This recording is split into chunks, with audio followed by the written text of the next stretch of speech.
Este é o Juridicast, o seu podcast sobre marketing e negócios jurídicos, e eu sou o Leandro Ramos. O marketing muda o tempo todo, novas ferramentas, novas plataformas, novos comportamentos. Como então um líder de marketing se mantém atualizado? Como seguir relevante em um ambiente que exige reinvenção constante? No episódio de hoje, eu recebo a Marília Frigo, diretora de marketing da Thomson Reuters Brasil. Vamos falar sobre atualização, integração entre marketing e vendas e os desafios do B2B jurídico, né? E o papel de quem ocupa uma posição de liderança em um campo onde envelhecer pode ser paradoxalmente um risco. Marília, seja muito bem-vinda ao Juridicast. Leandro, tudo bem? Obrigada primeiro pelo convite, estou super feliz de participar do Juridicast, adoro o podcast, consumo o podcast, então muito legal estar aqui participando com você, obrigada. E eu que agradeço, fico muito feliz de ter uma ouvinte aqui agora, né, participando aqui como entrevistada. E Marília, para entrar no nosso tema aqui, como que você estrutura sua rotina de aprendizado e atualização para não ficar para trás no marketing, né? Sobretudo você que é uma executiva, né, de uma multinacional. Leandro, como você comentou, o marketing ele muda muito, muda o tempo todo, né? E o profissional de marketing precisa estar antenado, precisa estar consumindo conteúdo para se manter atualizado, né? Então, na minha rotina, eu uso alguns recursos, tá? Então, um recurso que eu tô usando muito, esse ano especialmente, que eu tô gostando bastante, são newsletters. Então, eu acompanho várias newsletters nacionais e internacionais, assino e eu reservo um tempo na semana para ler essas newsletters. Elas chegam para mim por e-mail e eu gosto bastante, ela funciona, eu consigo de um tempo para elas e até recentemente eu fiz um post no meu LinkedIn indicando as minhas favoritas. Tá? Podcasts também, escuto muito, aproveito deslocamento, né, no trânsito, aproveito o momento, sei lá, tô almoçando, tô fazendo alguma coisa em casa, adoro ouvir podcasts, acho que é uma outra maneira também de conseguir acumular esses conhecimentos. Networking também é fundamental, né, então participar de grupos de líderes de marketing, que muitas vezes até incluem alguns encontros presenciais, trocar experiências, né, com pessoas que estão enfrentando desafios semelhantes também é super rico. Reporte de mercado, então sempre que tem algum reporte novo, Gartner, McKinsey, alguns institutos de pesquisa, também sempre que eu vejo algum reporte interessante, compartilho no meu LinkedIn para chegar a mais pessoas. Mentoria, então eu sou uma grande entusiasta de mentoria, tanto como mentora quanto como mentorada. Legal. Né? Eu acho que isso também faz com que a gente se mantenha sempre atualizado, né? A gente precisa estudar muito para dar uma mentoria que seja interessante, que seja bacana para as pessoas, e eu aprendo muito também com os meus mentorados.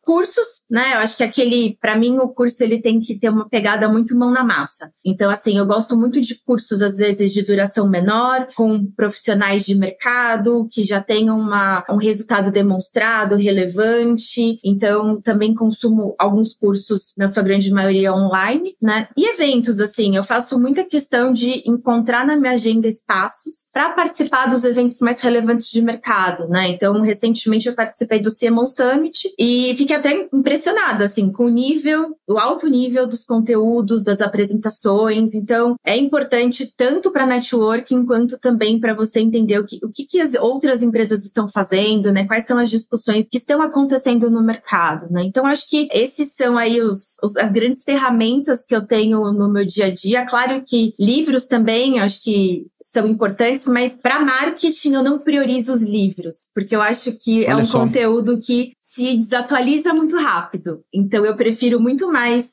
me atualizar com marketing por outras fontes do que por livros. Então, por livros eu acabo gostando mais de temas de gestão de pessoas, de comportamento humano, né? Que oferecem aí insights que são mais atemporais ali, sabe? Mas é uma gama grande de ferramentas que eu uso para conseguir me manter bem informada e atualizada. Com certeza bastante ampla. E aí, nesse sentido, Marília, é necessário ter várias competências, né, para poder administrar e lidar com tudo isso que você menciona. E aí, a pergunta que eu tenho é: quais são hoje as competências mais críticas para liderar times de marketing, sobretudo no contexto business to business, né, o chamado B2B? Olha, eu acho que a gente tem aí algumas competências, né? Eu acho que a gente precisa entender que é um cenário que está em constante evolução, né? Tá. E se moldar muito a isso. Então, assim, eu vejo que talvez uma primeira competência é tomada de decisão baseada em dados. né? Então, você ter ali um bom líder que entenda dados, que saiba como transformar aquilo em insights, que saiba ler o cenário, que olhe para as principais métricas do seu negócio, né? Então, para as métricas financeiras que impactam diretamente o resultado, né? Não só para métricas de campanha, mas para métricas de negócio, de fato, né? Então, tomada de decisão baseada em dados, eu acho que é a primeira delas. Tá? Talvez a segunda, não estou falando em ordem de importância, mas uma outra importante é ter uma fluência tecnológica, né? Então, não que o líder de marketing ele precise ser um especialista em MarTech, ele não precisa,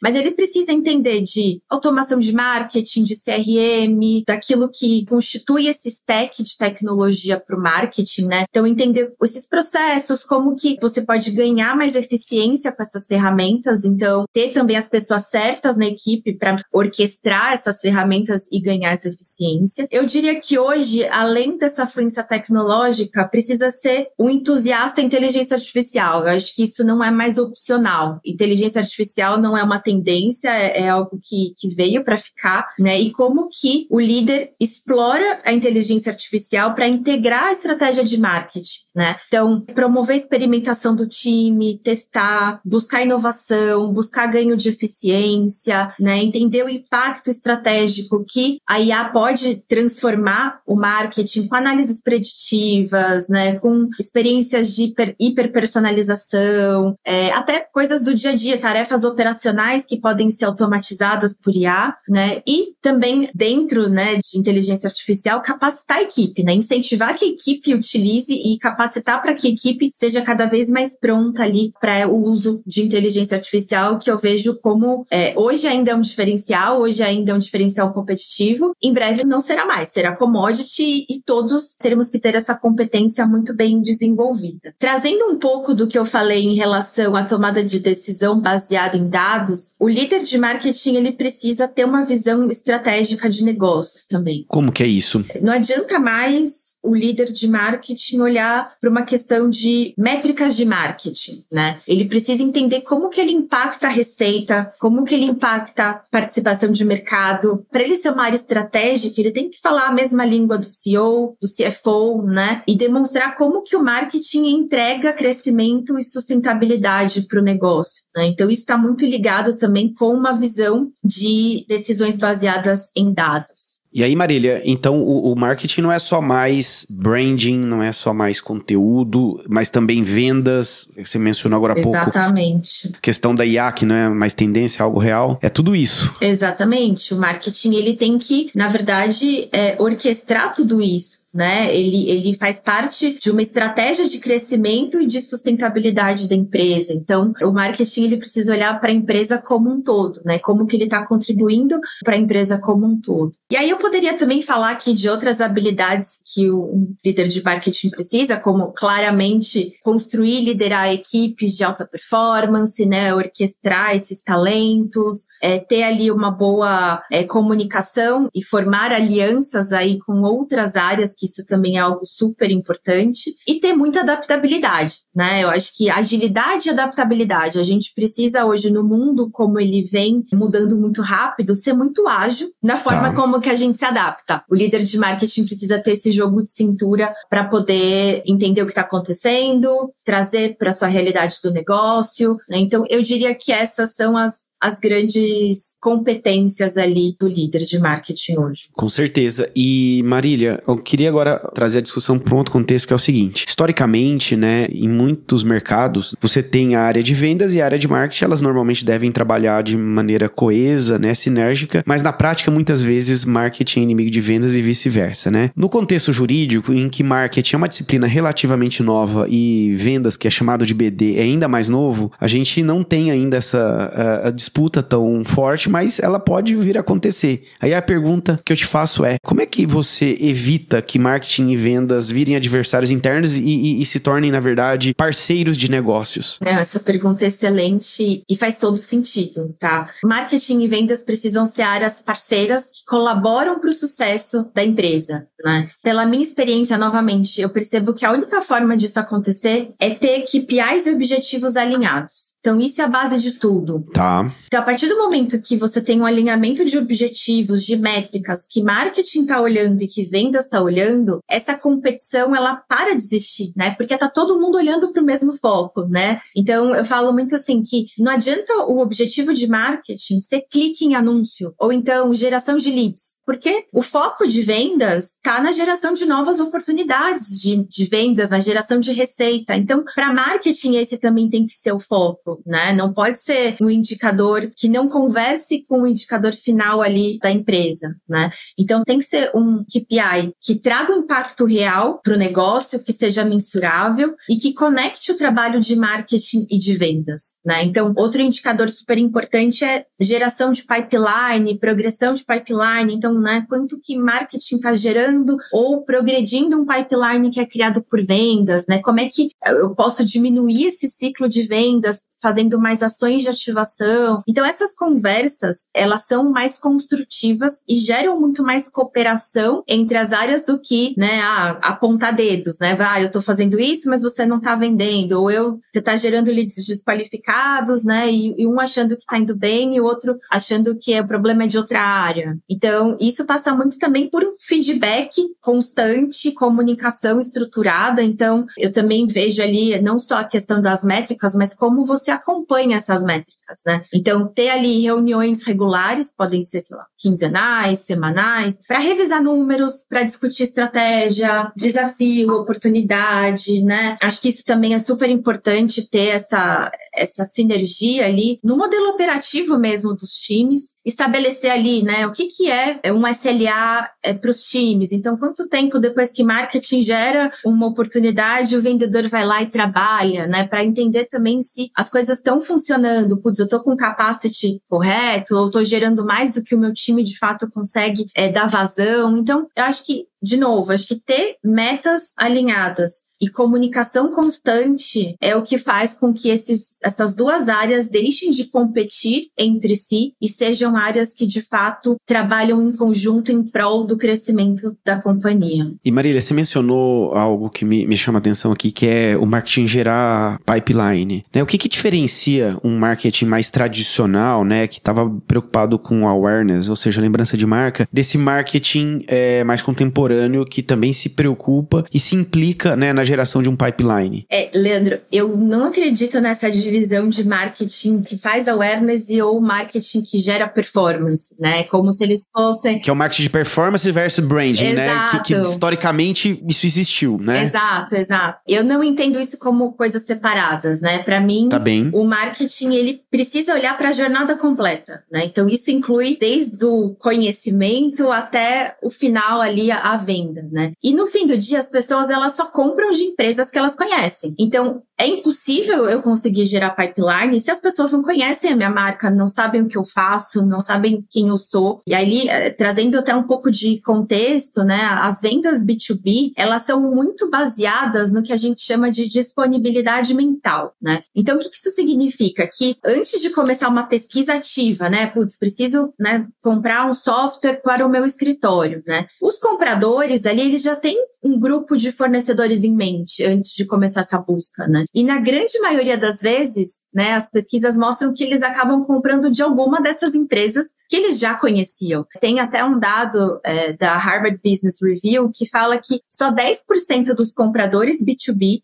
fecham negócios com fornecedores que descobriram no momento da compra. Então, no momento que ele está lá pesquisando, normalmente ele já tem um pool de empresas que ele vai, putz, eu vou comprar de uma dessas empresas que eu já conheço, né? Então, isso mostra a importância de você ter a força da marca, da construção da marca e da lembrança dessa marca. E a gente também tem uma outra questão, né, que a gente olha muito quando fala de performance para captura de demanda, né? E hoje, quando a gente olha para o mercado, não é todo o seu mercado que está pronto para comprar. Tem que gerar demanda, né? Exatamente. Tem inclusive algumas pesquisas dizendo que só 5% do seu mercado está pronto para comprar. Então, ok, esse você consegue capturar e fechar a venda, né, e transformar em pipeline. Mas e o restante, né? Você ainda precisa gerar essa demanda e para gerar... Tem que maturar, né? Exatamente. E para gerar essa demanda, você precisa que as pessoas te conheçam, entendam o que você faz, serem educados sobre a sua solução muitas vezes, entenderem que tem uma dor que precisa ser resolvida, como você resolve, né? Então, assim, construir essa disponibilidade mental que na hora que esses compradores forem de fato acionar, né, e precisar do seu produto, do seu serviço, já esteja na memória deles, né? Então, para mim, as duas coisas estão intrinsecamente ligadas, assim. Acho que a gente tem que trabalhar para garantir que a empresa consiga concluir todo esse ciclo, sabe? Legal. E, Marília, em muitas empresas, e aí trazendo para o contexto do mercado jurídico, em muitos escritórios, ainda o marketing não é visto como uma área estratégica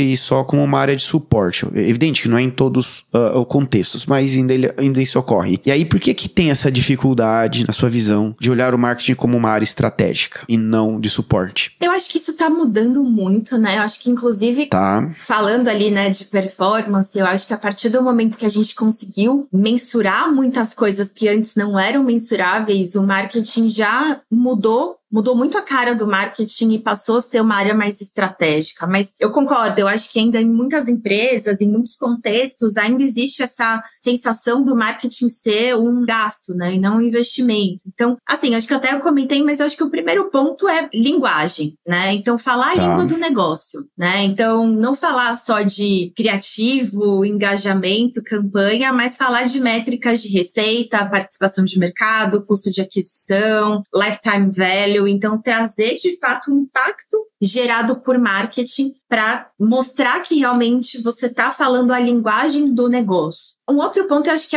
é não deixar que o foco seja em atividades, em volume, mas sim em resultados, né? Então, às vezes, tem muito aquela coisa do marketing, ele é visto como relevante pelo que ele faz e não pelo que ele entrega, né? Então, a área não pode ser uma área que faz post para redes sociais, senão ela nunca vai ser vista como uma área estratégica, né? Ela precisa demonstrar ali o link direto das ações com os resultados, né? Então, não é fazer mais, mas é como que eu faço melhor para trazer aquilo que a empresa está precisando, né? Então, de novo, aí a gente entra no outro ponto que a gente falou de mensurar dados concretos, né? De mostrar esses resultados de negócio que suportam o crescimento e que fazem com que o marketing, na verdade, seja um motor de crescimento para a empresa, né? Então, eu acho que esses dois pontos, eles podem ajudar muito o líder de marketing a se posicionar de forma mais estratégica, né? Então, ao invés dele falar sobre fazer uma campanha, mas essa campanha foi feita, gerou tantas oportunidades de vendas que resultaram em tanto de receita. Então, contar essa história, né, do começo até o fim. Então, acho que isso ajuda muito o líder de marketing a se posicionar mais estrategicamente. Legal. E Marília, traga agora para nossa conversa uma reflexão que uma vez eu ouvi do Romeu Bussarello, que é um professor de MBA, né, executivo de marketing durante muitos anos, foi CMO da Tecnisa. Certa vez ele trouxe uma reflexão, foi a seguinte, ele disse, bom, na minha cadeira aqui como CMO, quanto mais velho eu fico, parece que pior é. Diferente de um CFO, por exemplo, que quanto mais cabelo branco tem, mais credibilidade passa, né? E aí, como é que você enxerga esse tipo de provocação, né, e reflexão, né, de que eventualmente envelhecer no marketing pode ser visto como um risco? É uma pergunta muito legal, porque eu já pensei muito nisso, mas hoje eu não vejo mais esse risco, tá? Não consigo mais enxergar dessa forma, talvez porque eu esteja também envelhecendo no marketing. Todos nós estamos, né, Marília?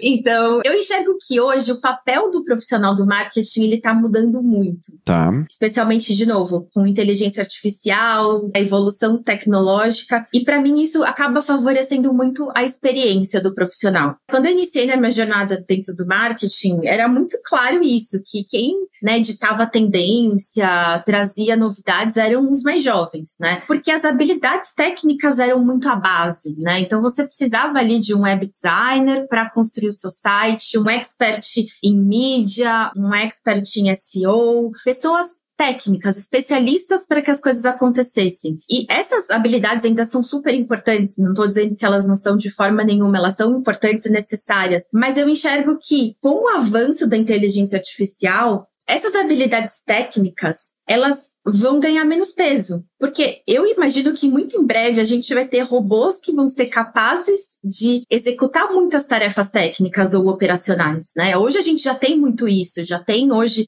setup de campanha, otimização de campanha feita por IA, e eu enxergo que num futuro cada vez mais nós vamos precisar dar os comandos para que a tecnologia de fato coloque a mão na massa. E aí isso significa uma mudança de habilidades, né? Deixa de ser tão importante as hard skills, né? E as soft skills ou people skills acabam sendo mais relevantes. E aí eu entendo que o profissional de marketing, ele vai ter que ter muito mais habilidades em dar o comando correto, né? Pensar sistematicamente, questionar, conectar estratégia. E aí eu entendo que profissionais mais sêniores acabam se saindo melhor nessas funções, né? A experiência, ela traz uma visão mais ampla, né? A capacidade de pensar de forma mais estratégica, de construir boas alianças, né? Enfim, eu acho que isso é uma competência que os profissionais que estão começando agora vão precisar desenvolver, sem dúvida nenhuma, né? Porque muitas cadeiras talvez sejam mudadas, modificadas por conta dessa mudança tecnológica. Então, eu acredito primeiro nisso e, em segundo, eu também acho que o risco de envelhecer no marketing, ele existe se a pessoa para de aprender, de se atualizar, de estudar, né? E isso pode acontecer em qualquer idade, né? Com certeza. Seja um profissional de 30, seja um profissional de 60, né? Então, eu enxergo muito nesse sentido que o futuro do marketing, ele vai exigir muito mais da gente inteligência emocional, pensamento crítico, de novo, capacidade de adaptação, do que as habilidades puramente técnicas, né? E aí eu acho que a experiência, ela acaba se tornando um ativo muito valioso e não um risco de ficar ultrapassado. E baseado no que você respondeu, na sua visão, quais são as maiores mudanças no papel do líder de marketing nos últimos 10 anos? E mais, o que você vislumbra para os próximos 5? Eu acho que dos últimos 10 anos, o líder de marketing, ele deixou de ser um perfil focado em comunicação, publicidade, para se tornar um líder de crescimento e inovação, né? Então, eu acho que ele saiu daquele olhar só criativo para um olhar mais analítico, né? Então, a gente teve aí uma explosão de dados e performance e tudo sendo muito mensurado, né? Então, essa orientação a dados, essa orientação a performance, né? Olhar de uma forma mais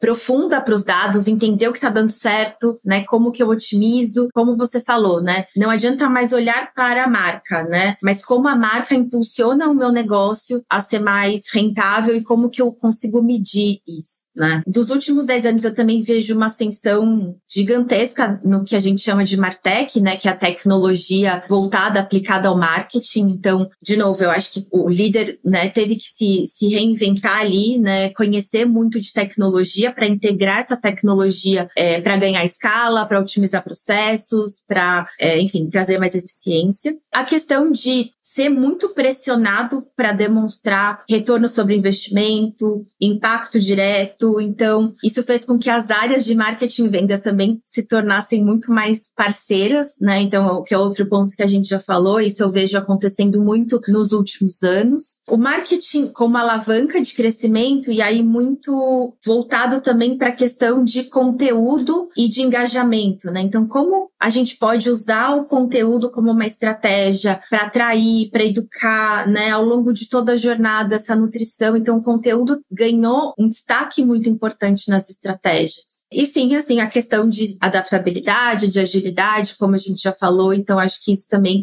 é algo que tem sido exigido muito mais do líder de marketing, né? E aí, quando a gente fala dos próximos 5 anos, eu vejo que tem essa questão de inteligência artificial ser parte do marketing, né? Não ser só uma ferramenta, mas fazer parte, de fato, do marketing. E aí eu enxergo muito ele sendo o coração da estratégia de marketing. Então, como que os líderes vão precisar orquestrar a aplicação da IA? E aí eu enxergo muito uma tendência ali, um caminho de hiperpersonalização, né? Nas mensagens, né? Então, eu vejo que a gente, hoje em dia, né? Isso acontece com todo mundo. A gente está num ambiente digital super saturado de marcas, de mensagem. Conteúdo, né? Postagem, vídeos. Exatamente. Então, chamar atenção hoje é muito difícil, né? Com certeza. E eu entendo que com a IA, a gente vai conseguir chamar mais atenção por meio dessa personalização. Porque eu acho que a inteligência artificial, ela vai conseguir ser mais contextual, né? Ela vai conseguir saber mais mais do quem é o cliente, o que ele precisa, antecipar necessidades, até adaptar anúncios de acordo com padrões de comportamento, estado emocional, localização, hora. Então, eu vejo que a publicidade com essa hiperpersonalização, ela vai se tornar menos uma interrupção e mais uma jornada,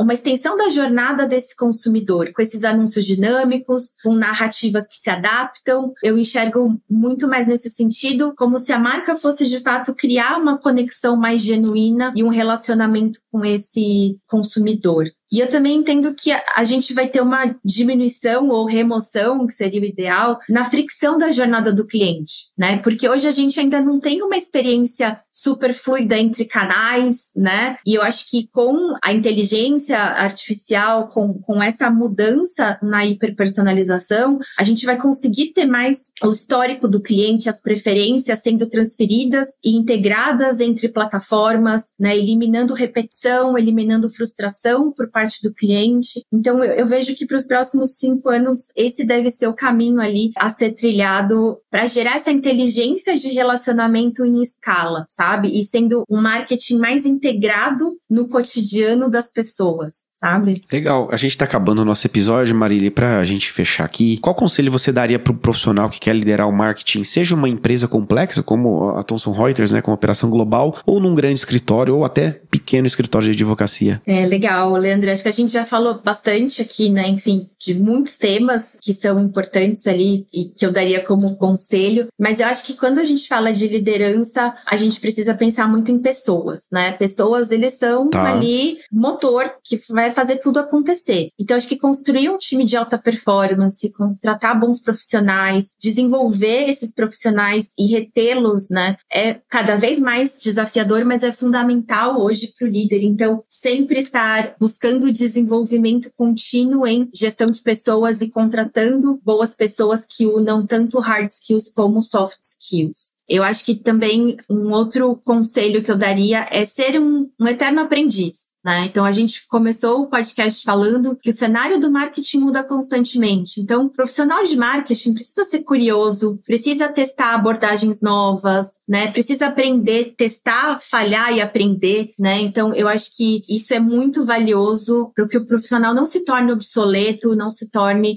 desatualizado. Bom, acho que a questão também de habilidades ali como inteligência emocional, resolução de conflitos, né? Pensar muito ali naquilo que é importante para as pessoas do seu time performarem melhor. E eu acho que, por último, buscar mentores, né? Então, aprender com quem já trilhou o caminho, né? Vale muito a pena, encurta muito a jornada, né? Acho que um mentor, ele acaba oferecendo insights valiosos, ele ajuda a navegar por desafios, né? Ele já passou por muita coisa que você vai passar. Então, buscar mentores que possam te ajudar, eu acho que também é um excelente conselho para os profissionais ali que querem liderar, seja em empresas muito complexas, seja em escritórios pequenos, enfim, mas eu acho que isso tudo, essa troca de experiência ajuda muito a ganhar mais velocidade também. Legal, Marília, muito obrigado pela sua participação e por essa conversa rica, né, e cheia de provocações importantes para quem vive no dia a dia do departamento de marketing, seja de um escritório, de uma empresa. Muito obrigado. Obrigada a você, Leandro, pela oportunidade e que bom que se eu puder contribuir aí um pouco com a evolução ali do marketing, especialmente para o mercado jurídico. Obrigadão. Obrigado.